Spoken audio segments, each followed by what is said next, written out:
Salut, je m'appelle Mathieu, et j'étais de quart dans le central opérationnel quand j'ai vu un amiral de la Marine nationale ignorer un gamin de 12 ans pendant que notre porte-avions, le fleuron de la flotte, était complètement aveugle au milieu d'une tempête.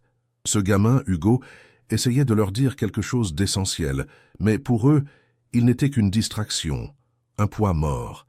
Ils ne se doutaient pas que le sort de plus de 2000 marins reposait sur les épaules de cet enfant qu'ils méprisaient ouvertement. La tension était si épaisse qu'on aurait pu la couper au couteau, et au milieu de tout ça, il y avait ce garçon, calme, qui détenait la clé. Vous est-il déjà arrivé de connaître la réponse, de voir la solution évidente, alors que tous les experts autour de vous restaient bloqués, aveuglés par leur propre orgueil? Avant que je vous raconte comment Hugo a utilisé un simple pressentiment pour réparer un système à plusieurs milliards d'euros, dites-moi de quel pays vous nous écoutez et abonnez-vous à la chaîne. Croyez-moi, vous ne voudrez pas rater l'expression de l'amiral quand les écrans se sont rallumés. Le conflit était palpable dès les premières heures de la panne. Nous étions sur le Foudroyant, en plein Atlantique Nord, secoué par une mer déchaînée et sous un silence radio absolu. Notre mission était de suivre une flotte rivale dont les intentions étaient, au mieux, ambiguës. Et c'est là que le VG 3D, notre système radar principal à longue portée, a décidé de rendre l'âme. D'un coup, nous étions sourds et aveugles. Le central opérationnel, d'habitude un centre névralgique bourdonnant d'activité, était devenu un tombeau silencieux. Les visages des officiers étaient crispés, chaque minute qui passait augmentait le risque d'une embuscade. Les meilleurs ingénieurs du navire, des hommes bardés de diplômes et de médailles, s'agitaient autour des consoles, leur frustration se transformant peu à peu en une panique froide et maîtrisée. Ils étaient les meilleurs. Et ils échouaient. Cette humiliation collective rendait l'atmosphère encore plus irrespirable. Au milieu de ce chaos contenu se trouvait Hugo. Il n'aurait jamais dû être là. C'était le fils de Monsieur Dubois, l'ingénieur civil en chef, embarqué à la dernière minute à cause d'une urgence familiale. Pour l'équipage, et surtout pour l'amiral Rochefort, sa présence était une anomalie, une rupture du protocole. Il était un fantôme silencieux dans un coin de la pièce, un gamin, maigrichon avec des yeux trop grands qui observaient tout. Je le voyais assis sur une caisse de matériel, ne disant rien, mais son regard passait des écrans noirs au visage tendu des techniciens, comme s'il lisait une partition de musique que lui seul pouvait entendre. On le traitait comme un bagage encombrant, un problème de plus à gérer. L'amiral lui-même lui avait lancé un regard si glacial que j'avais senti un frisson me parcourir, un regard qui disait clairement « Qu'est-ce que tu fiches sur mon navire ?» La pression sur M. Dubois était immense. Non seulement son équipe était incapable de résoudre une panne critique qui mettait en péril la mission et la vie de l'équipage, mais il devait en plus gérer la présence de son fils. Je pouvais voir la honte sur son visage, un mélange de fierté professionnelle blessée et d'embarras paternel. Il lançait des regards suppliants à Hugo, lui faisant signe de rester tranquille, de se faire le plus petit possible. Chaque fois qu'un ingénieur passait près du garçon, il y avait un soupir d'agacement, un mépris à peine voilé. J'ai même entendu l'un d'eux marmonner qu'il aille jouer avec ses Legos et nous laisse travailler sur du matériel qui vaut des milliards. Cette hostilité était la défense d'hommes fiers, acculés, qui ne supportaient pas le regard d'un enfant sur leur échec cuisant. Pourtant, Hugo n'avait pas le regard d'un enfant qui jugeait. Il avait une concentration étrange, presque anormale, alors que les ingénieurs consultaient frénétiquement leurs manuels techniques et lancèrent des diagnostics complexes qui ne donnaient rien, lui fermaient parfois les yeux. Il penchait la tête, comme pour mieux capter une vibration dans le plancher métallique du navire. Je l'avais déjà vu faire dans les salles des machines quand son père l'emmenait. Il posait ses mains sur les conduits, sur les carcasses des moteurs et semblait écouter quelque chose d'inaudible. Ce n'était pas de la curiosité, c'était une communion. Dans le CO, au milieu du silence pesant, je l'ai vu esquisser des schémas invisibles sur sa cuisse, ses doigts suivant des lignes de flux que personne d'autre ne pouvait voir. Il ne regardait pas la machine, il la ressentait. Le point de rupture est arrivé après 6 heures de tentatives infructueuses. L'amiral Rochefort, le visage fermé comme une porte de prison, a convoqué M. Dubois pour un rapport final. La voix de l'ingénieur était blanche, dénuée de toute émotion, quand il a prononcé la sentence. « Amiral, nous avons tout essayé. C'est une défaillance matérielle d'origine inconnue. Le système est irréparable en mer. » Un silence de mort est tombé sur le central opérationnel. C'était un aveu d'impuissance totale. Nous étions un géant d'acier de plusieurs milliards d'euros, paralysé et à la merci de la première attaque venue. L'amiral a fixé le grand écran noir devant lui, sa mâchoire si serrée que les muscles de sa tempe tressautaient. Il allait devoir ordonner la retraite, une humiliation suprême, ou rester et prier. C'est à cet instant précis, dans ce vide de désespoir absolu, qu'une petite voix claire s'est élevée. « Il n'est pas cassé », a-t-il dit. La phrase a flotté dans l'air du central opérationnel, si claire et si simple qu'elle semblait absurde. Le silence qui a suivi était d'une nature différente.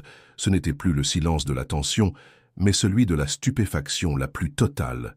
Tous les regards, y compris celui, furieux, de l'amiral Rochefort, ont convergé vers le coin où se tenait Hugo. Il était là, petit, frêle, mais son regard était fixe, posé sur la console principale, comme s'il voyait au-delà de l'écran noir. C'était la voix d'un enfant au milieu d'une crise militaire, une dissonance si profonde qu'elle en devenait presque une offense. Pendant une seconde, personne n'a bougé, comme si le temps lui-même s'était arrêté, choqué par cette interruption de l'ordre établi. Le monde des adultes, avec ses protocoles et ses hiérarchies, venait d'être percuté par l'innocence d'une affirmation impossible. L'amiral Rochefort a été le premier à retrouver ses esprits, et sa réaction fut glaciale. Son visage, déjà durci par des heures de stress, s'est transformé en un masque de mépris et de colère contenue. J'ai vu sa mâchoire se contracter. Pour lui, ce n'était pas une suggestion, c'était une insubordination, une moquerie, qu'un enfant, un civil, ose prendre la parole dans son CO au moment le plus critique de sa mission était une insulte personnelle à son autorité et à l'expertise de toute la Marine nationale. Il a fait un pas en avant, son corps entier vibrant d'indignation. J'ai cru qu'il allait l'attraper par le col et le jeter dehors lui-même. Ses yeux lançaient des éclairs, non pas vers les écrans en panne, mais vers ce gamin qui venait de briser la règle la plus sacrée du navire, chacun à sa place. Et la place de Hugo, dans l'esprit de l'amiral, n'était certainement pas ici. Le père d'Hugo, M. Dubois, est devenu livide. J'ai vu la panique pure dans ses yeux. En un instant, il n'était plus l'ingénieur en chef, mais un père terrifié. Il s'est précipité vers son fils, lui attrapant le bras, presque le secouant. « Hugo, tais-toi » a-t-il chuchoté, sa voix un sifflement étranglé par la peur. Il s'est tourné vers l'amiral, le visage décomposé par la honte et l'embarras. « Amiral, je vous en prie, pardonnez-le. C'est un enfant. Il ne sait pas ce qu'il dit.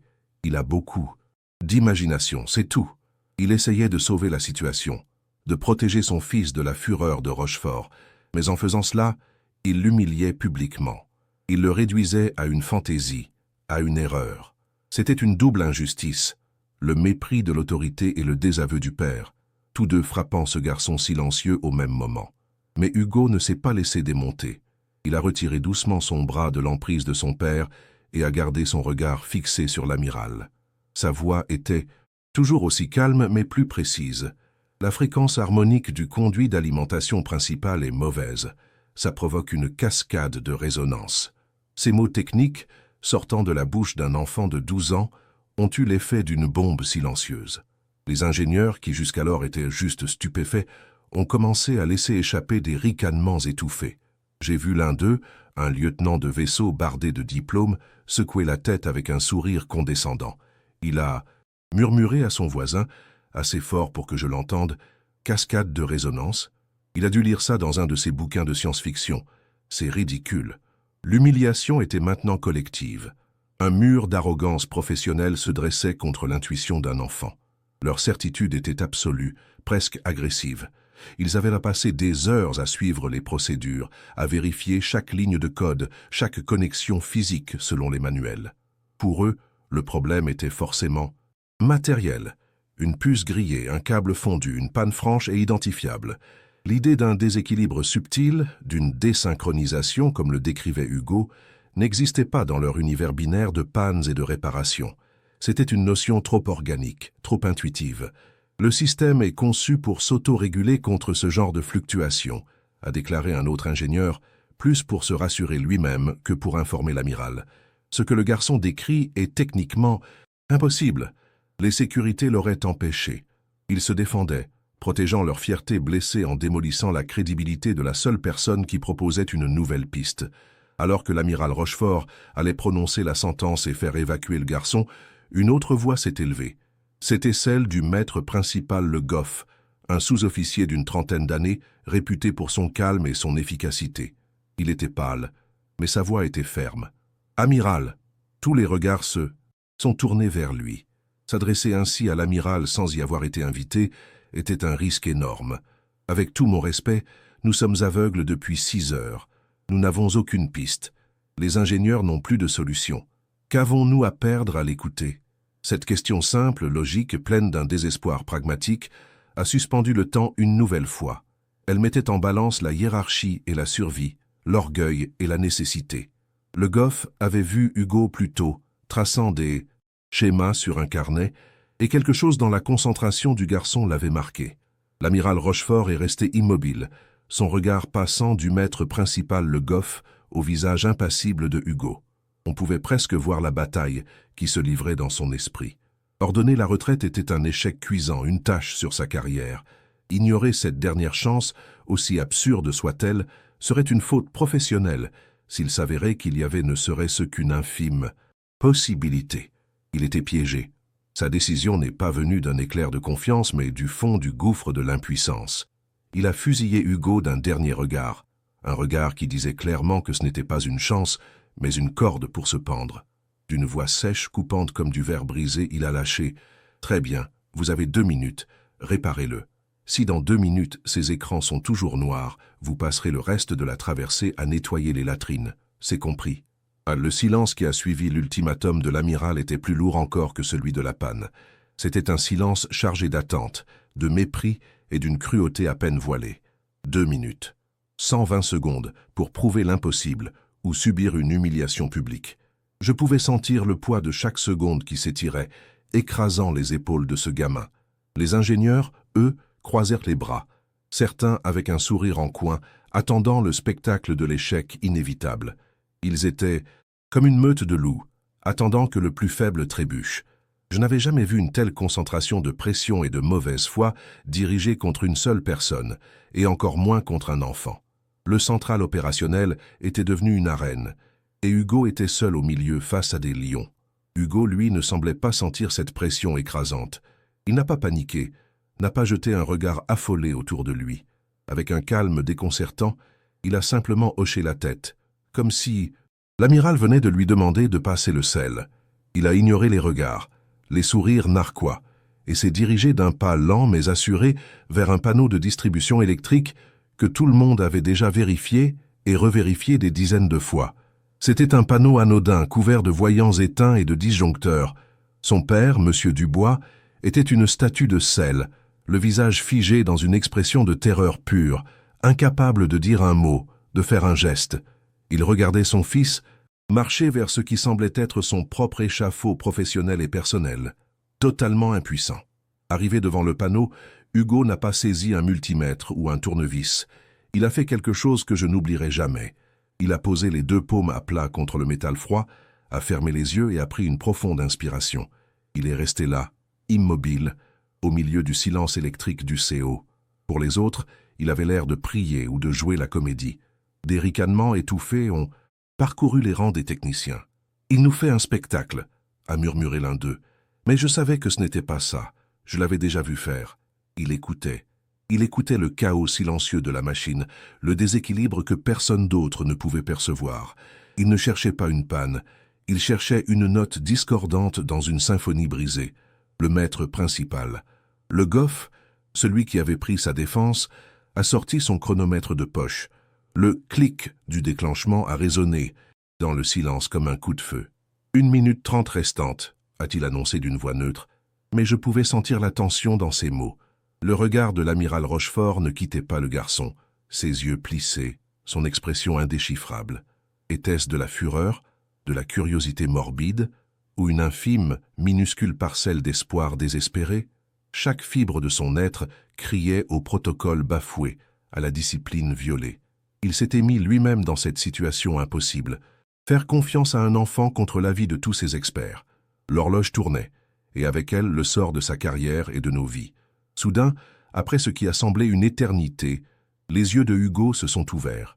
Il n'était plus rêveur, mais vif, précis, comme ceux d'un chirurgien qui a localisé la tumeur. Il a retiré une main du panneau et a pointé un unique module, un petit boîtier gris sans aucune particularité. « C'est là », a-t-il dit, sa voix toujours aussi claire. Il y a une fracture microscopique dans un oscillateur à cristal. Les diagnostics ne peuvent pas la voir. Elle crée un bruit blanc qui perturbe toute la chaîne. Il s'est tourné vers l'ingénieur le plus proche. Il faut contourner le régulateur primaire et créer une nouvelle boucle de circuit. Rediriger l'alimentation auxiliaire via le bus secondaire, mais il faut inverser la polarité. Un des lieutenants de vaisseau, un homme d'une quarantaine d'années à la carrière impeccable, a fait un pas en avant, le visage rouge de colère. « Amiral, c'est de la pure folie !» a-t-il explosé, incapable de se contenir. Inverser la polarité sur ce bus, c'est garantir une surcharge en cascade sur tout le réseau. Ça ne va pas réparer le radar, ça va faire sauter tous les disjoncteurs du pont et peut-être même griller l'alimentation principale. C'est un sabotage. C'est contraire à tous les manuels, à toutes les règles de sécurité. Ce gamin est en train de nous faire jouer avec des milliards d'euros comme si c'était ses jouets. C'était la voix de la raison, de l'expertise, de la procédure, et elle venait de déclarer que la solution proposée était un acte de destruction. « Non », a répondu Hugo, sans élever la voix, son calme contrastant violemment avec la fureur de l'ingénieur. « Ça ne grillera pas parce que le système est déjà déséquilibré. La résonance crée une contre-polarité fantôme. Il faut combattre le mal par le mal. Il faut le rééquilibrer en créant un déséquilibre inverse. » Le visage de l'amiral était impénétrable. Il a regardé l'ingénieur enragé, puis le garçon stoïque. Il a jeté un œil au chronomètre de Le Goff. 30 secondes. La survie contre le protocole, l'intuition contre la procédure, le désespoir contre la raison. Il a fixé le technicien qui se tenait près du panneau, les mains tremblantes, attendant un ordre. Puis sa voix a tranché l'air, sèche et sans appel, un pari contre toute logique. Exécution. Le technicien désigné par l'ordre de l'amiral était pétrifié. Ses mains, formées pour suivre des protocoles rigoureux et des schémas validés, planaient au-dessus des commandes comme si elles refusaient d'obéir. C'était un sous-officier expérimenté, un homme qui avait consacré sa vie à la logique et à la procédure. Ce qu'on lui demandait de faire n'était pas une réparation, c'était un sacrilège, une violation de toutes les lois de l'ingénierie navale qu'il avait juré de respecter. Son regard allait de l'amiral, dont le visage était un masque de Pierre à l'ingénieur en chef qui s'était insurgé, puis à ce gamin qui venait de condamner sa carrière. Chaque seconde qui passait était une goutte de sueur froide sur son front. Il ne pouvait pas le faire. C'était un ordre impossible, un suicide professionnel et technique qu'il ne pouvait se résoudre à commettre. Voyant l'hésitation du technicien, un mouvement a secoué M. Dubois. Il est sorti de sa torpeur, de sa honte paternelle, et de sa peur professionnelle. En cet instant, quelque chose a basculé en lui. Il n'était plus l'ingénieur acculé, mais un père qui, pour la toute première fois, a décidé de faire confiance au génie étrange de son fils plutôt qu'à sa propre formation. D'un pas décidé, il s'est avancé, a posé une main ferme mais douce sur l'épaule du technicien paralysé et l'a écarté. « Je le fais », a-t-il dit, sa voix basse mais pleine d'une résolution nouvelle. Il a pris place devant la console, risquant sa carrière, son honneur, tout, non plus pour protéger son fils, mais pour valider son intuition. Le regard qu'il a échangé avec Hugo était bref, mais il contenait des années de conversations silencieuses et de fierté inexprimée. Les mains de M. Dubois, bien qu'elles tremblassent légèrement, se sont mises à danser sur le panneau de contrôle avec une précision chirurgicale. Il connaissait ce système par cœur, chaque câble, chaque connecteur, mais cette fois, il ne suivait pas les manuels. Il suivait les instructions d'un enfant de 12 ans. Il a contourné le régulateur primaire, ses doigts agiles redirigeant le flux d'alimentation auxiliaire vers le bus secondaire. Les autres ingénieurs le regardaient avec une fascination horrifiée, comme s'ils assistaient à une opération à cœur ouvert menée par un chaman. Le silence dans le CO était total, seulement rompu par le cliquetis sec des interrupteurs et le souffle lourd des hommes qui retenaient leur respiration, tous convaincus que l'inévitable catastrophe était sur le point de se produire. Seconde après seconde, au moment où M. Dubois a actionné le dernier commutateur pour inverser la polarité, la réaction a été immédiate et terrifiante, exactement comme les ingénieurs l'avaient prédit. Les lumières du central opérationnel ont vacillé avec une violence affolante, plongeant la pièce dans une pénombre stroboscopique. Un bourdonnement grave et dissonant a envahi l'espace, un son de métal torturé, accompagné d'une odeur âcre d'ozone et de plastique brûlé. Des étincelles ont jailli d'un conduit au-dessus de leur tête, faisant sursauter tout le monde. La panique, jusqu'alors contenue, a commencé à se déchaîner. « Coupez l'alimentation !» a hurlé le lieutenant qui s'était opposé à la manœuvre. « Il va griller tout le pont !» Il semblait qu'Hugo s'était trompé et que son intuition venait de condamner le navire. Pendant une seconde qui a semblé durer 1 heure, le chaos a régné en maître. Le technicien que M. Dubois avait écarté s'est jeté vers le disjoncteur d'urgence, son visage déformé par la panique, prêt à tout couper pour sauver ce qui pouvait encore l'être. Mais la voix de l'amiral Rochefort a claqué dans l'air, plus puissante que le bruit des circuits en surcharge. « Ne touchez à rien !» a-t-il tonné. Son autorité était absolue, un mur infranchissable. Il se tenait droit comme un mât au milieu de la tempête, son visage une étude de volonté pure. Il avait fait son pari contre toute logique, et il allait le tenir jusqu'au bout, que ce soit le triomphe ou le désastre. Sa décision a figé tout le monde sur place, suspendant le destin du navire à ce moment de folie contrôlée. Au milieu de cette apocalypse électrique, une seule personne restait parfaitement immobile et sereine. Hugo. Il n'avait pas scié. Il observait les lumières vacillantes et les étincelles avec une concentration clinique, comme si tout cela faisait partie de son plan. Son père, maintenant livide et couvert de sueur, le regardait avec des yeux suppliants, cherchant une confirmation.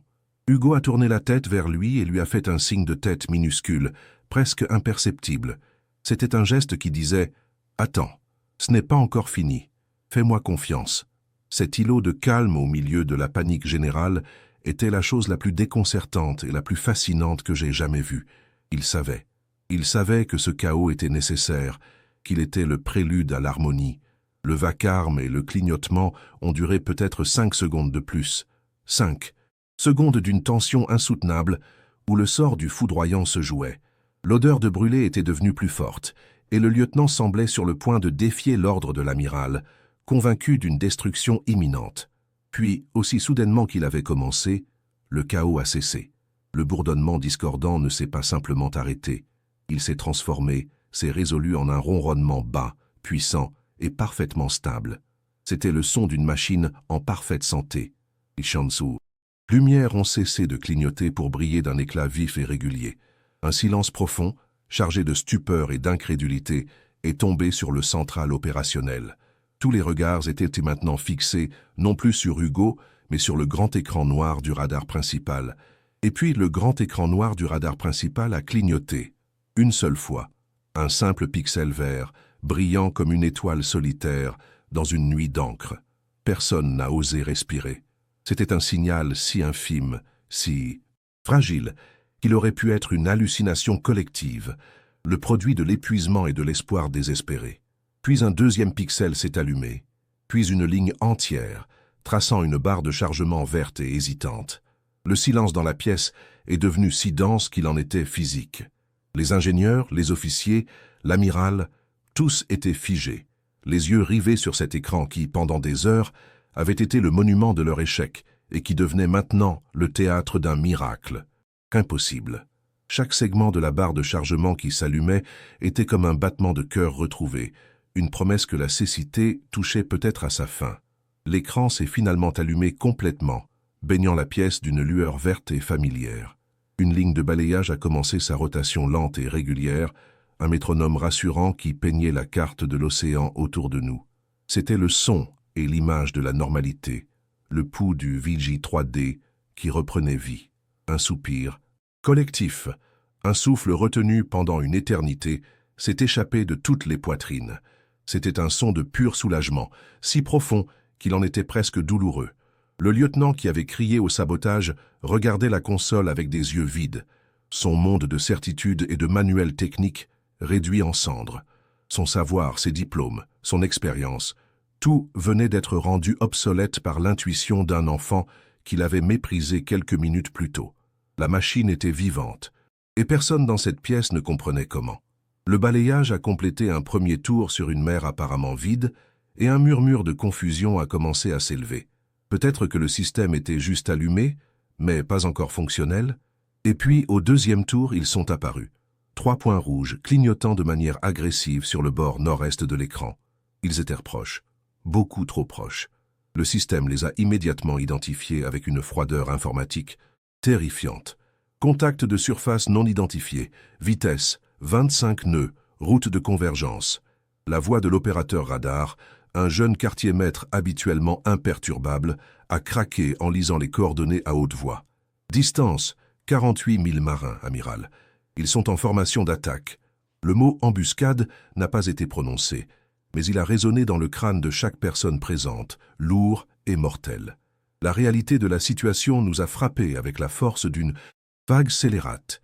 Ces destroyers utilisaient la tempête comme un bouclier, avançant en silence radio, comptant sur notre aveuglement pour se positionner pour une frappe dévastatrice. Ils étaient à moins d'1 heure de portée de tir de missiles. Sans le radar, nous n'aurions rien vu venir. Nous aurions navigué droit dans une nasse parfaitement conçue, une attaque surprise qui aurait rayé le fleuron de la flotte de la carte. Le silence qui est revenu dans le CO était différent. Ce n'était plus un silence de tension ou de stupéfaction, mais un silence glacial de prise de conscience. La peur pure et viscérale de ce qui venait d'être évité de justesse. Ils n'avaient pas seulement failli à réparer une machine, ils avaient failli à voir la mort qui approchait.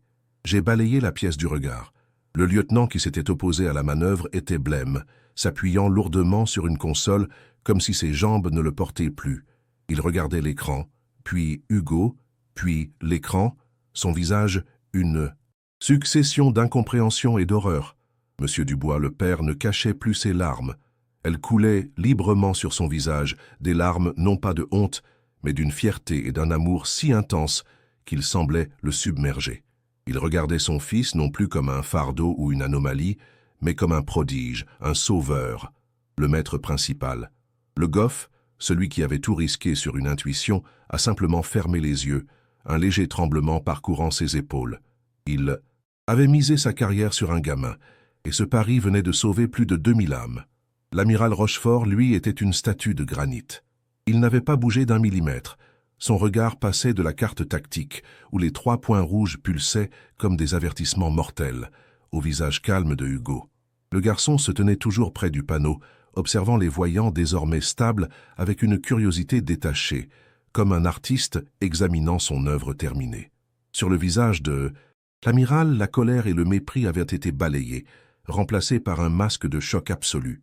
C'était la stupeur d'un homme dont toute la vision du monde, bâtie sur la hiérarchie, le protocole et l'expérience, venait de voler en éclats.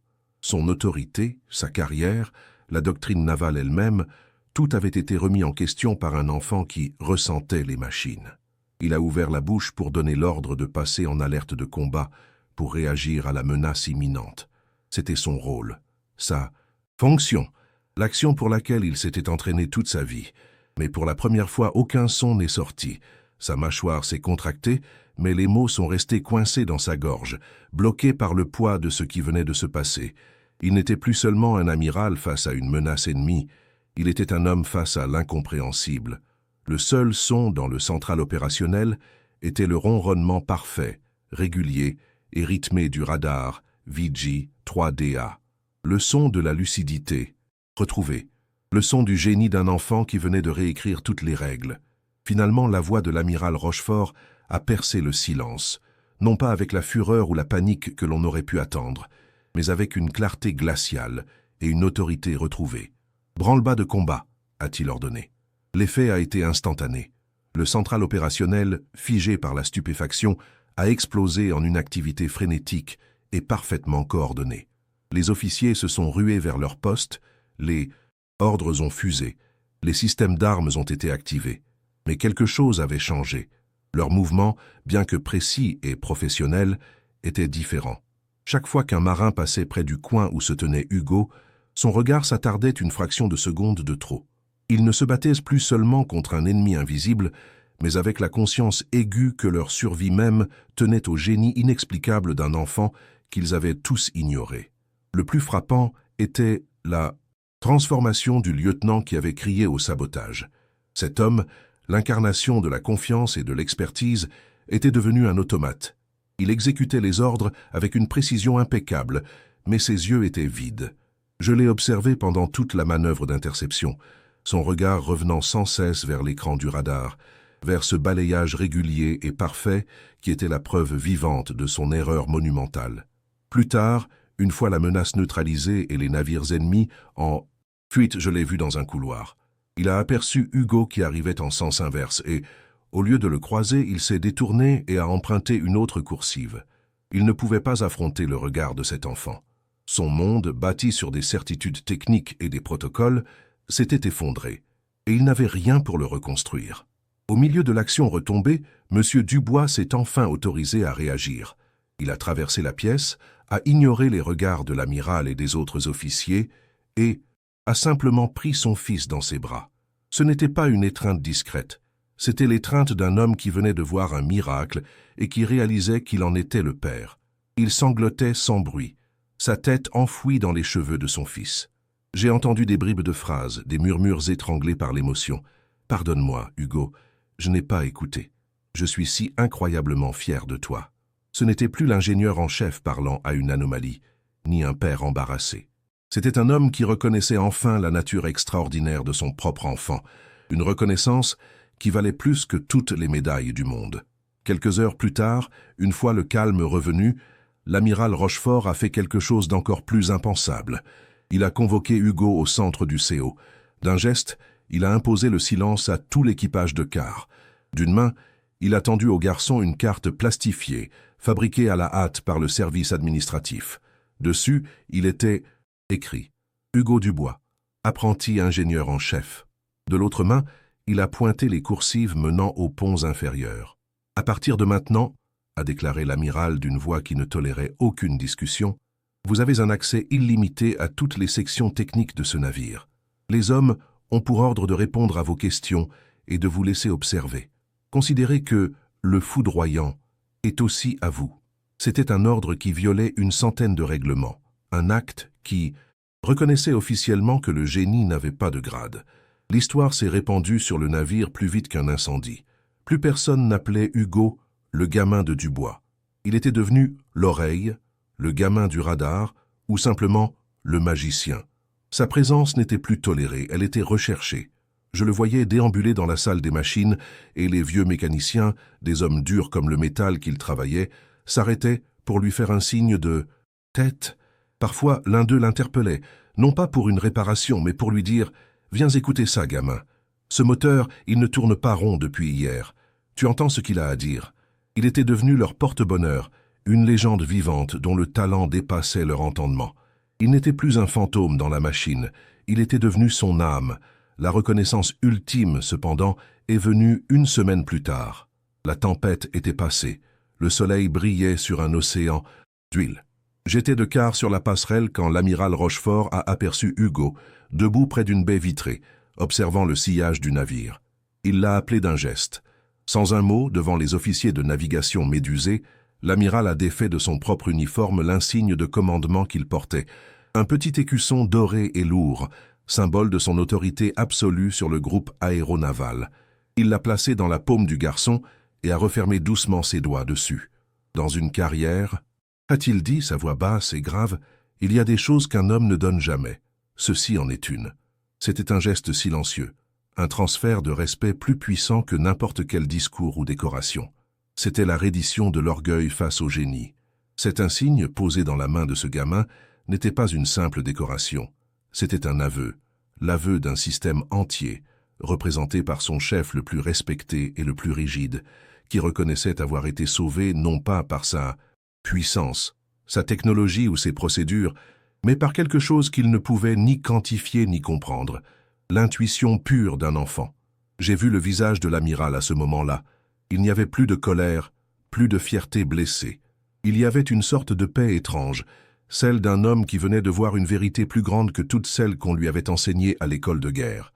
Ce petit morceau de métal doré dans la paume de Hugo pesait plus lourd que les milliers de tonnes d'acier du porte-avions. C'était le poids de l'humilité. Après cet événement, la dynamique à bord du foudroyant n'a plus jamais été la même. Hugo n'était plus un passager clandestin toléré par courtoisie. Il était devenu une institution silencieuse. Sa place avait changé. Il avait toujours son accès illimité, et il l'utilisait non pas avec arrogance, mais avec la même curiosité silencieuse qu'auparavant. La différence, c'est que maintenant, les gens le voyaient. Les vieux briscards des musdes, la mécanique, des hommes qui ne faisaient confiance qu'à leurs clés à molette et à leur expérience, l'arrêtaient dans les coursives pour lui demander son avis. « Hé gamin, viens écouter ça. Le compresseur de la catapulte numéro 2, il chante faux depuis ce matin. Tu entends quelque chose ?» Et Hugo s'arrêtait, posait sa main sur la machine et écoutait. Ce que j'ai vraiment compris ce jour-là, et que je n'ai jamais oublié, c'est la fragilité de l'expertise. Nous étions entourés des meilleurs cas esprits de la marine, des hommes dont le savoir était validé par des décennies d'études et de pratiques. Mais leur savoir était devenu une cage. Ils ne pouvaient voir que ce que leur manuel leur disait de voir. Ils étaient devenus sourds au langage de la machine elle-même, un langage qu'Hugo lui parlait couramment. Il cherchait une panne logique dans un système qui souffrait d'un déséquilibre presque organique. Leur arrogance n'était pas de la méchanceté, c'était la conséquence de leur certitude. Ils étaient tellement sûrs de tout savoir qu'ils en avaient oublié l'essentiel, savoir écouter. Cette histoire n'a jamais été consignée dans un rapport officiel. Comment l'aurait-elle pu? Comment écrire dans un document militaire que le système de défense à plusieurs milliards d'euros d'un porte-avions nucléaire a été réparé en inversant une polarité sur les conseils d'un enfant de 12 ans qui sentait les vibrations? C'est le genre de vérité qui détruit des carrières et remet en question toute la doctrine. Mais l'histoire a survécu.